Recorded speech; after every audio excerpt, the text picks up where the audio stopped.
Hi, this is Vijay Kesari and welcome to Andhra Podcaster, where we discuss questions, perspectives and possibilities focused on development of Andhra.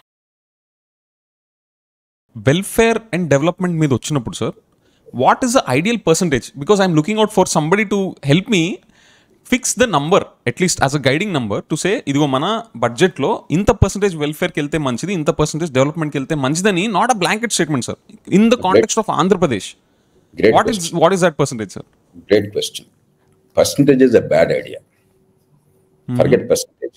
Simple rule of thumb. దాన్నే economist golden rule అంటారు.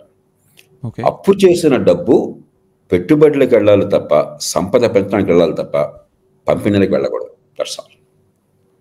Minimum rule. మీకున్నటువంటి పరిమితం, మీకున్న వనరులు యాన్యువల్గా revenues వస్తాయి కదా, ఢిల్లీ నుంచి బదిలీలు వస్తాయి కదా, దాన్ని మీరు ఎట్లయినా ఖర్చు పెట్టండి. జీతపత్యాలు ఎట్లాగో ఖర్చు పెట్టాలా, వడ్డీలు ఎట్లాగో చెల్లించాలా, ఆ పైన సంక్షేమం అంతా చెల్లించుకోండి. కానీ అప్పు చేసిన డబ్బుతో మీరు సంక్షేమం అన్నట్టయితే భారం ఎనభై పడుతుంది, మన పిల్లల మీద పడుతుంది. ఆస్తులు ఎవరికి వస్తున్నాయి, కన్సంప్షన్ ఎవరు చేస్తున్నారు, ఇప్పుడు మనం చేస్తున్నాయి. ఇవాళ నేను కన్స్యూమ్ చేసి పిల్లల మీద భారం పెడితే న్యాయం? అది వచ్చే తరానికి అన్యాయం చేస్తున్నా, న్యాయం చేస్తున్నానా? ఆ రూల్ ఒకటి ఫాలో అయితే మీ ఇష్టం. మీకున్న డబ్బు లోపల మీరు ఎంతైనా చేసుకోండి.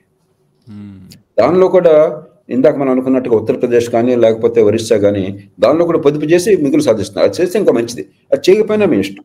కనీసం అప్పు చేసిన డబ్బు సంక్షేమానికి వెళ్ళకూడదు, అభివృద్ధికి వెళ్ళాలి పొదుపరితనంతో. That is the basic rule. I think this simplified lot of things sir. మనకు వచ్చే రెగ్యులర్ ఇన్కమ్లో నుంచి, గవర్నమెంట్ సంపాదించే ఇన్కమ్ నుంచి మనం సంక్షేమము, మన శాలరీస్, మన అప్పులు, ఇంట్రెస్ట్ అన్నీ కట్టుకుంటా తీసుకునే డెట్స్ మాత్రం అసెట్ క్రియేషన్లోకి వెళ్తే that is a healthy state. Perfect. ఫ్యూచర్ని కాపాడిన అవుతాం, పిల్లల బతుకులు నాశనం చేయకుండా ఉంటాం. Thank you sir. This simplified this conundrum for me.